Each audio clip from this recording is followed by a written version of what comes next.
ngishilo ukuthi ngikhote indzaba ya Isaiah when he was still serving God and while he was still praying to God bekagcwele kakhulu ukuthi in everything njengemprofeti waNkulunkulu. Isaiah 30 verse number 18.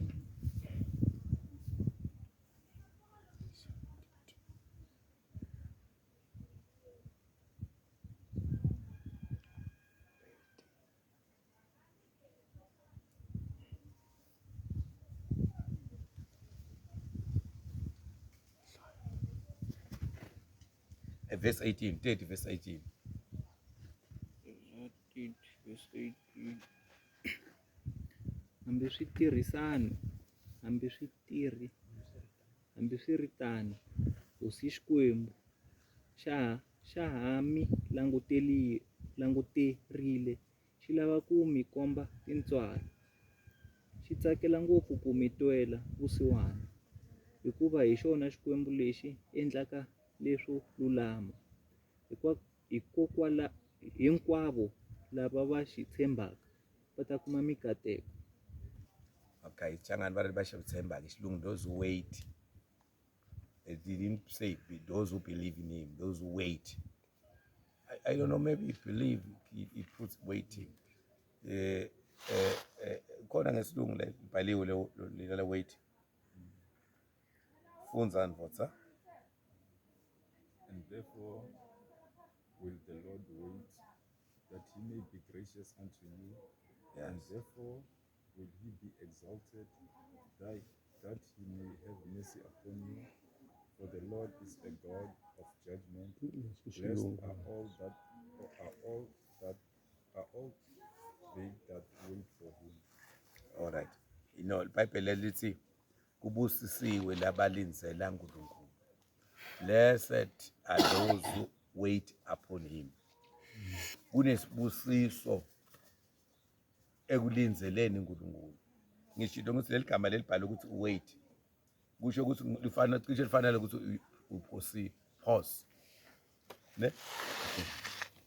Uma into bayiphosiwe ayisamuvele phambili ngithi. Ngama emgamba yini ukuthi yime. Mara kahle kahle kufanele imove, mara yento ukuthi yene njani? Yime. Kunalokho kufanele kwendekako. Sebayistopa ngapause. It's not exactly stop. Ngama emgamba our life siphila ku pause, not to stop. Ukuthi our life impilo yethu seyimisiwe. Impilo yethu iphosiwe. Until kudlule lokudlulako uNkulunkulu bese ayiqhubekele phambili. Ifaka ku pause until you know uNkulunkulu wafaka impilo yaJesu ku pause. Ukuthi wamphosa uJesu ukuthi angaphili eveni lakubo. Wabalekela eveni laseGibhite. Hayi ngoba umfaka ukuthi ustope kuphila kuleyanzawo. Mara bekunenkinga ukuthi kunomuntu ofuna afe lapha. Kunomuntu ofuna ahambe lapha ukuze Jesu akwazi ukukhula kahle. So kwangabonakala kwangathi uNkulunkulu sohlulekile ku backup Jesu nabo Maria. Bona Jesu phela uNkulunkulu, mara uNkulunkulu akazange wavele waqonza Herod wambulala wamdubula kumbe wathumela amasotsha yasezulwini ambulala. Wafaka pause. Kunalokhu bekasadila ngako ngaHerod.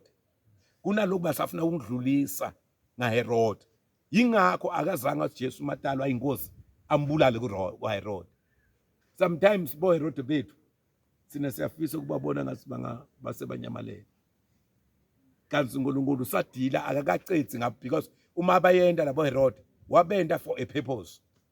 His purpose ngabo akasengayicethi. Mara ngala sijahile ngoba sifaka kupause. In a place, in a situation le ingakujabulisi as a child of God. Ufisa kwangathi ngaba sengidlulile. uNkulunkulu wafaka pause. Wait. kuJesu, kuJosepha, kuMaria. Waba lapha eGibhite lapha ayeveni lakubo. Ngifuna sibone lokho bazalwane. Siyalapha. Jesu omkhulu kithi. Kude lesingamlinganisa naye. Mara mangabe uNkulunkulu akwenda nakuJesu. Sina singubani ukuthi singacomplain.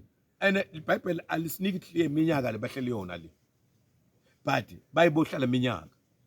wathi ma uNkulunkulu sacedzile kungathi uNkulunkulu akusuye la asuse eRod wathumela ingilosi eGibhithe athi